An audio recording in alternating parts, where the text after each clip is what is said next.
നമുക്ക് വളരെ ഹെൽത്തി ആയിട്ടുള്ള ഒരു വീറ്റ് നൂഡിൽസിൻ്റെ റെസിപ്പി നോക്കാം. നമ്മൾ കടകളിൽ നിന്നൊക്കെ മേടിക്കുന്ന ആ നൂഡിൽസിൻ്റെ അതുപോലെ തന്നെ നമുക്ക് വീട്ടിലും തയ്യാറാക്കാം. അതുപോലെ മെഷീൻ്റെ ഒന്നും ആവശ്യമില്ല. അപ്പോൾ ഇതെങ്ങനെയാണ് ഉണ്ടാക്കുന്നതെന്ന് നമുക്കൊന്ന് നോക്കാം. നമ്മുടെ ഇന്നത്തെ ഈ റെസിപ്പിക്ക് വേണ്ടിയിട്ട് ഞാനിവിടെ 1 കപ്പ് വീതം ഗോതമ്പ് പൊടിയും റവയും എടുത്തിട്ടുണ്ട്. ഈ റവ ഞാനൊന്ന് ഗ്രൈൻഡറിലിട്ട് നന്നായിട്ടൊന്ന് പൊടിച്ചെടുത്തിട്ടുള്ളതാണ്. ഇതുപോലെ നല്ല തരിയാകുന്നത് വരെ ഒന്ന് പൊടിച്ചെടുത്തിട്ടുണ്ട്. പിന്നെ നമുക്ക് കുറച്ച് ചെറു ചൂടുള്ള വെള്ളം വേണം. പിന്നെ ആവശ്യത്തിന് ഉപ്പും ഒരു 1/2 ടീസ്പൂൺ എണ്ണയും വേണം. നമുക്ക് ഈ എടുത്തു വെച്ചിട്ടുള്ള ഗോതമ്പ് പൊടിയും അതുപോലെ റവയും ഒരു ബൗളിലേക്കൊന്ന് മാറ്റാം. ഇതിലേക്ക് ആവശ്യത്തിനുള്ള ഉപ്പും ഒരു 1/2 ടീസ്പൂൺ വെജിറ്റബിൾ ഓയിൽ ഒഴിച്ചു കൊടുക്കാം. ഞാൻ ഒലിവ് ഓയിലാണ് യൂസ് ചെയ്യുന്നത്. നിങ്ങളുടെ കയ്യിൽ ഒലിവ് ഓയിൽ ഇല്ലയെന്നുണ്ടെങ്കിൽ സൺഫ്ലവർ ഓയിലാണെങ്കിലും യൂസ് ചെയ്താൽ മതിയാവും. ഇത് നമുക്കൊന്ന് എല്ലാം കൂടി നന്നായിട്ട് യോജിപ്പിച്ചതിന് ശേഷം ഇതിലേക്ക് ആവശ്യത്തിന് വെള്ളം ഒഴിച്ചൊന്ന് കുഴച്ചെടുക്കണം. ഞാനിതിൽ എടുത്തിട്ടുള്ള ഈ റവ റോസ്റ്റഡ് റവ അല്ല കേട്ടോ, സാധാരണ വറക്കാത്ത റവ തന്നെയാണ് ഞാനിതിലേക്ക് യൂസ് ചെയ്തിട്ടുള്ളത്. നിങ്ങളുടെ കയ്യിൽ ഇപ്പോൾ അതില്ലാന്നുണ്ടെങ്കിൽ റോസ്റ്റഡ് റവ എടുത്താലും കുഴപ്പമൊന്നുമില്ല. നമുക്കിനി ഇതിലേക്ക് ആവശ്യത്തിന് വെള്ളം ഒഴിച്ചൊന്ന് നല്ല കട്ടിയുള്ള ഒരു മാവായിട്ട് കുഴച്ചെടുക്കണം. അങ്ങ് വല്ലാതെ ലൂസായി പോകാതിരിക്കാൻ പ്രത്യേകം ശ്രദ്ധിക്കണം. ഇപ്പോൾ ഞാൻ നമ്മുടെ മാവ് ഇവിടെ നന്നായിട്ട് കുഴച്ചെടുത്തിട്ടുണ്ട്. നിങ്ങളൊരു കാര്യം പ്രത്യേകം ശ്രദ്ധിക്കണം, ആ റവ പൊടിക്കുമ്പോൾ നല്ല ഫൈൻ പൗഡറായിട്ട് പൊടിഞ്ഞു കിട്ടുന്നവരെ പൊടിച്ചെടുക്കണം. ഇല്ലെങ്കിൽ നമ്മളിത് കുഴയ്ക്കുമ്പോൾ ആ റവയുടെ തരികളങ്ങനെ മുമ്പിൽ പൊങ്ങി വരും. അതുകൊണ്ട് നന്നായിട്ട് പൊടിച്ചെടുക്കാൻ പ്രത്യേകം ശ്രദ്ധിക്കണം. ഇനി നമുക്കിതൊരു 10 മിനിറ്റ് ഒന്ന് കവർ ചെയ്ത് റെസ്റ്റ് ചെയ്യാൻ വെക്കാം. ഈ മാവ് ഒരു അല്പം ഒന്ന് സോഫ്റ്റായി കിട്ടുന്നതിന് വേണ്ടിയിട്ടാണത്. ഇപ്പോൾ ഒരു 10 മിനിറ്റ് കഴിഞ്ഞിട്ടുണ്ട്. നമുക്കിനി ഇത് ഒരിക്കൽ കൂടി ഒന്ന് നന്നായിട്ട് കൈകൊണ്ട് കുഴച്ചതിന് ശേഷം ഇതൊന്ന് പരത്തിയെടുക്കണം. നമുക്ക് നന്നായിട്ടൊന്ന് പരത്തിയെടുക്കാം. ഇത് ഒന്ന് ഒരു റെക്റ്റാങ്കിൾ ഷേപ്പിൽ വേണം പരത്തിയെടുക്കാൻ. അതുകൊണ്ട് ഞാനിതിപ്പോൾ ഈ മാവ് ഒന്ന് ഇതുപോലെ നീളത്തിൽ ഉരുട്ടിയെടുത്തിട്ടുണ്ട്. ഇത് നമ്മൾ റവ കൂടി ചേർത്ത് കുഴച്ചിട്ടുള്ളത് കൊണ്ട് ഇതൊരു 10 മിനിറ്റ് ഇരുന്ന് കഴിയുമ്പോൾ അല്പം കൂടി ഒന്ന് കട്ടിയായിട്ട് കിട്ടും. സാധാരണ നമ്മൾ ഈ നൂഡിൽസൊക്കെ ഉണ്ടാക്കുന്ന മെഷീനിനകത്ത് ഉണ്ടാക്കുമ്പോൾ ഇത് നമ്മളൊരു അല്പനേരം ഫ്രിഡ്ജിൽ വെച്ചൊന്ന് കട്ടിയാക്കിയതിന് ശേഷമാണ്. പക്ഷേ ഇന്നത്തെ ഈ റെസിപ്പിയിൽ നമ്മൾ റവ ചേർത്തിട്ടുള്ളത് കൊണ്ട് 10 മിനിറ്റ് ഇരുന്ന് കഴിയുമ്പോൾ ഈ മാവ് അല്പം കൂടി ഒന്ന് കട്ടിയായിട്ട് കിട്ടും. അപ്പോൾ ഞാനിതിവിടെ പരത്തിയെടുത്തിട്ടുണ്ട്.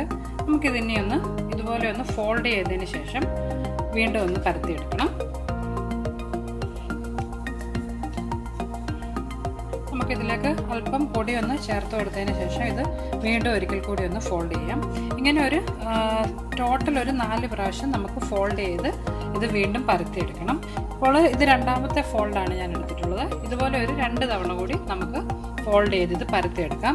പ്രത്യേകം ശ്രദ്ധിക്കണം, ഇതിൻ്റെ ഇടയ്ക്ക് നമ്മളൊരല്പം പൊടിയൊന്ന് ഇട്ട് കൊടുക്കണം. ഇത് വല്ലാതെ അങ്ങ് ഒട്ടിപ്പിടിക്കാതിരിക്കാനായിട്ട് അല്പം പൊടിയിട്ട് നന്നായിട്ട് പരത്തിയെടുക്കാം. അപ്പോൾ ഞാനിവിടെ ഇതൊരു 4 തവണയായിട്ട് ഫോൾഡ് ചെയ്ത് പരത്തിയെടുത്തിട്ടുണ്ട്. നമുക്കിതിനെ ഒരു 2ആയിട്ട് കട്ട് ചെയ്തതിന് ശേഷം ഒരിക്കൽ കൂടി നല്ല കട്ടി കുറവാക്കി ഒന്ന് പരത്തിയെടുക്കണം. ഇത്രയും ബുദ്ധിമുട്ടൊന്നും ഇല്ലാതെ നിങ്ങൾക്ക് വേണമെങ്കിൽ ഈ മാവ് കുഴച്ച് നമ്മുടെ ഇടിയപ്പത്തിൻ്റെ സേവനാഴിയിൽ കൂടി നൂഡിൽസ് പോലെ ആക്കി എടുക്കാം. പക്ഷേ ഞാൻ അങ്ങനെ ട്രൈ ചെയ്ത് നോക്കിയപ്പോൾ അത് കുറച്ച് നേരം ഇരുന്ന് കഴിയുമ്പോൾ അല്പം കട്ടിയാവും. നമ്മൾ ഇങ്ങനെ ചെയ്യുകയാണെന്നുണ്ടെങ്കിൽ നമ്മൾ കടകളിൽ നിന്ന് മേടിക്കുന്ന ആ നൂഡിൽസ് പോലെ തന്നെ ഇത് സോഫ്റ്റായിട്ട് തന്നെ നമുക്ക് ഉണ്ടാക്കിയെടുക്കാൻ പറ്റും. അതുകൊണ്ടാണ് ഞാൻ ഈ ഒരു മെത്തേഡ് ഇന്ന് കാണിക്കുന്നത് കേട്ടോ. നമുക്കിനി ഇത് നല്ല തിന്നായിട്ട് ഒരിക്കൽ കൂടി ഒന്ന് പരത്തിയെടുക്കണം. ഈ നൂഡിൽസിനും പാസ്തയ്ക്കും എല്ലാം ഇതുപോലെ തന്നെയാണ് ചെയ്യുന്നത്. നൂഡിൽസ് ഉണ്ടാക്കാനായിട്ട് നമ്മൾ അത് കഴിഞ്ഞിട്ട് വളരെ തിന്നായിട്ട് കട്ട് ചെയ്യുന്നു, പാസ്തയ്ക്ക് കുറച്ച് വീതിയിൽ കട്ട് ചെയ്യുന്നു. ഇത്രയേ ഉള്ളൂ വ്യത്യാസം. നമുക്കിതിന് ഒരിക്കൽ കൂടി നന്നായിട്ടൊന്ന് പരത്തിയെടുക്കാം. കഴിയുന്നത്രയും തിന്നായിട്ട് പരത്തിയെടുക്കാൻ ശ്രദ്ധിക്കണം. അപ്പോൾ ഞാനിത് പറ്റുന്നത്രയും തിന്നായിട്ട് ഇവിടെ പരത്തിയെടുത്തിട്ടുണ്ട്. ഇനി ഇതിൻ്റെ 2 സൈഡിലും നമുക്ക് അല്പം ഒരു പൊടിയൊന്ന് ഗോതമ്പ് പൊടിയൊന്ന് ചേർത്ത് കൊടുക്കുക. ഇത് നമ്മൾ ഫോൾഡ് ചെയ്യുമ്പോൾ ഒട്ടിപ്പിടിക്കാതിരിക്കാനാണ്. 2 സൈഡിലും കുറച്ചൊന്ന് ഗോതമ്പ് പൊടി ഒന്ന് സ്പ്രെഡ് ചെയ്ത് കൊടുക്കാം. ഇതിന് ശേഷം ഇത് നമുക്കൊന്ന് ഫോൾഡ് ചെയ്തെടുക്കാം. ഇതുപോലെ ഒന്ന് ഫോൾഡ് ചെയ്തെടുത്താൽ മതിയാവും. ഇനി ഇത് കട്ട് ചെയ്യുന്ന എങ്ങനെയാണെന്ന് കൂടെ കാണിക്കാം. നമ്മൾ ഈ അറ്റം ഒന്ന് കട്ട് ചെയ്ത് മാറ്റിയതിന് ശേഷം ഇതുപോലെ ചെറിയ ചെറിയ പീസുകളായിട്ട് നമുക്കിത് കട്ട് ചെയ്തെടുക്കാം. എത്രത്തോളം ചെറിയ കട്ടി കുറഞ്ഞ പീസായിട്ട് നിങ്ങൾക്ക് കട്ട് ചെയ്യാൻ പറ്റുന്നോ അത്രത്തോളം ചെറിയ നൂഡിൽസായിട്ട് നമുക്കിത് ഉണ്ടാക്കിയെടുക്കാൻ പറ്റും. ഇതുപോലെ കട്ട് ചെയ്തതിന് ശേഷം നമുക്കിത് ഇങ്ങനെ അങ്ങ് വെടിയിച്ചെടുക്കാവുന്നതേ ഉള്ളൂ. നമ്മുടെ നൂഡിൽസ് പോലെ ഇതിപ്പോൾ ആയിട്ടുണ്ട്. ഇനി നിങ്ങൾക്ക് പാസ്തയുടെ ആ ഒരു ഷേപ്പിലാണ് വേണ്ടതെന്നുണ്ടെങ്കിൽ ഒരല്പം അകത്തി ഇതൊന്ന് കട്ട് ചെയ്തെടുത്താൽ മതിയാവും. കുറച്ച് വീതിയുള്ള സ്ട്രിപ്സ് ആയിട്ട് കട്ട് ചെയ്തതിന് ശേഷം നമുക്ക് ഇതുപോലെ ആക്കിയെടുക്കാം. നമ്മുടെ പാസ്തയുടെ ആ രൂപത്തിൽ ഇത് ആയി കിട്ടും. കണ്ടോ? അപ്പോൾ ഇതുപോലെ നമുക്ക് ബാക്കിയുള്ള ആ ഒരു മാവും കൂടെ ഒന്ന് പരത്തി ഫോൾഡ് ചെയ്ത് ഇതുപോലെ ആക്കിയെടുക്കാം.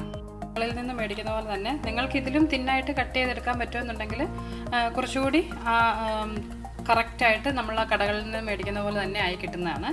ഇനി നമുക്ക് ഇത് വെച്ച് എങ്ങനെയാണ് നൂഡിൽസ് ഉണ്ടാക്കുന്നതെന്നും കൂടി ഒന്ന് നോക്കിയിട്ട് വരാം. അതിന് വേണ്ടിയിട്ട് ഞാനിവിടെ അടുപ്പിൽ ഒരു പാനിൽ കുറച്ച് വെള്ളം തിളയ്ക്കാൻ വെച്ചിട്ടുണ്ട്. ഇതിലേക്ക് ഒരല്പം ഓയിലും അതുപോലെ ആവശ്യത്തിന് ഉപ്പും നമുക്കൊന്ന് ചേർത്ത് കൊടുക്കാം. ഈ വെള്ളം തിളച്ച് വരുമ്പോൾ ഇതിലേക്ക് നമ്മൾ തയ്യാറാക്കി വെച്ചിട്ടുള്ള നൂഡിൽസ് ഒന്ന് ഇട്ട് കൊടുക്കാം. ഇനി നമുക്കിതൊന്ന് ഈ നൂഡിൽസ് വെന്ത് വരുന്നവരെ ഒന്ന് വെയിറ്റ് ചെയ്യാം. നമ്മൾ ഗോതമ്പ് പൊടി കൊണ്ടുള്ള നൂഡിൽസ് ആയതുകൊണ്ട് സാധാരണ നൂഡിൽസിനെക്കാട്ടിലും ഒരു അല്പസമയം കൂടി കൂടുതൽ വേണം. ഒരു 10 മിനിറ്റോളം നമുക്കിതൊന്ന് തിളപ്പിച്ചതിന് ശേഷം ഒന്ന് സ്ട്രെയിൻ ചെയ്തെടുക്കാം. ഇപ്പോൾ ഒരു 5-6 മിനിറ്റ് കഴിഞ്ഞിട്ടുണ്ട്. ഇതിപ്പോൾ ആവശ്യത്തിന് വെന്തിട്ടുണ്ട്.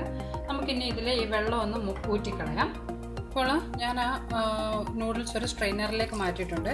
ഇതിലേക്ക് നമുക്കൊരല്പം തണുത്ത വെള്ളം ഒന്ന് ഒഴിച്ചു കൊടുക്കുക. ഇത് തമ്മിൽ ഒട്ടിപ്പിടിക്കാതിരിക്കുന്നതിന് വേണ്ടിയിട്ടാണ്, ആ ചൂടൊന്ന് പോകുന്നതിന് വേണ്ടിയിട്ടും കൂടിയാണ്. ഇതിനെയും നമുക്ക് എങ്ങനെയാണ് നമ്മൾ സാധാരണ ഉണ്ടാക്കുന്ന പോലെ ആക്കിയെടുക്കുന്നതെന്ന് നോക്കാം. അതിനുവേണ്ടി ഞാനിവിടെ ഒരു പാൻ അടുപ്പത്ത് വെച്ച് അതിൽ കുറച്ച് വെജിറ്റബിൾ ഓയിൽ ഒഴിച്ചു കൊടുത്തിട്ടുണ്ട്. ഇതൊന്ന് ചൂടായി വരുമ്പോൾ അതിലേക്ക് ഒരല്പം വെളുത്തുള്ളി അരിഞ്ഞ് ചേർത്ത് കൊടുക്കാം. ഞാൻ ഇതിൻ്റെ എല്ലാം മെഷർമെൻറ്റ്സ് ഡിസ്ക്രിപ്ഷൻ ബോക്സിൽ കൊടുത്തിട്ടുണ്ട്. നമ്മൾ ഈ നൂഡിൽസൊക്കെ ഉണ്ടാക്കുമ്പോൾ അടുപ്പിൽ ഹൈ ഫ്ലെയിം വെച്ചുകൊണ്ട് വേണം ചെയ്യാനായിട്ട്.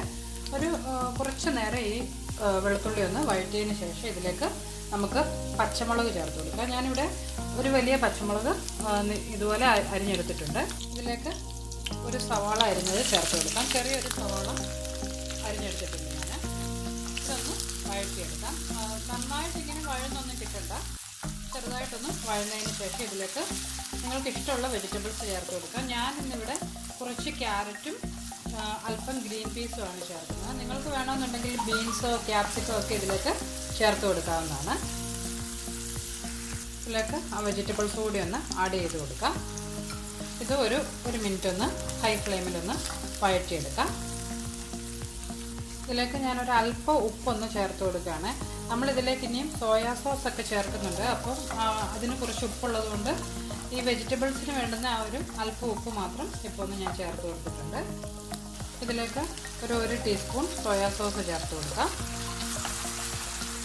അതുപോലെ ഒരു 1.5 ടീസ്പൂണോളം ടൊമാറ്റോ കെച്ചപ്പും കൂടെ ഞാനിതിലേക്ക് ചേർക്കുന്നുണ്ട്. നിങ്ങൾക്ക് എരിവ് കൂടുതൽ വേണമെന്നുണ്ടെങ്കിൽ ഈ പച്ചമുളകിന് പുറമെ കുറച്ച് ചില്ലി സോസ് കൂടി വേണമെങ്കിൽ ഇതിലേക്ക് ചേർത്ത് കൊടുക്കാം.